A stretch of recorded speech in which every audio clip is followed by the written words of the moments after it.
La guerre du Vietnam. Pourquoi l'armée la plus puissante du monde a perdu? La plus grande humiliation militaire de l'histoire américaine? Les États-Unis avaient les bombes, les hélicoptères, la technologie et 500 000 soldats. Le Vietnam du Nord avait des tunnels, des pièges et une volonté de fer. Et c'est le Vietnam qui a gagné. Tout commence en 1965. L'Amérique entre en guerre pour stopper la progression du communisme en Asie du Sud-Est.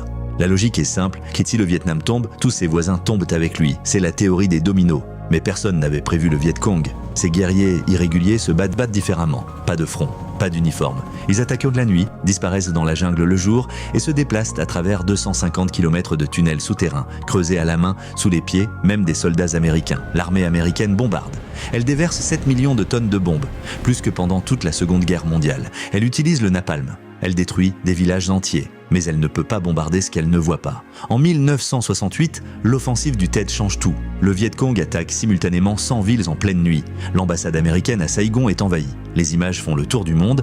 L'opinion publique américaine bascule. Si on gagne, pourquoi nos soldats meurent encore? En 1973, l'Amérique signe les accords de Paris et retire ses troupes. 2 ans plus tard, Saigon tombe. 58 000 Américains sont morts, plus de 2 millions de Vietnamiens aussi. Et le Vietnam est devenu communiste quand même.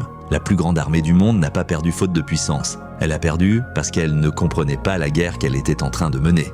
La puissance militaire suffit-elle vraiment à gagner une guerre ?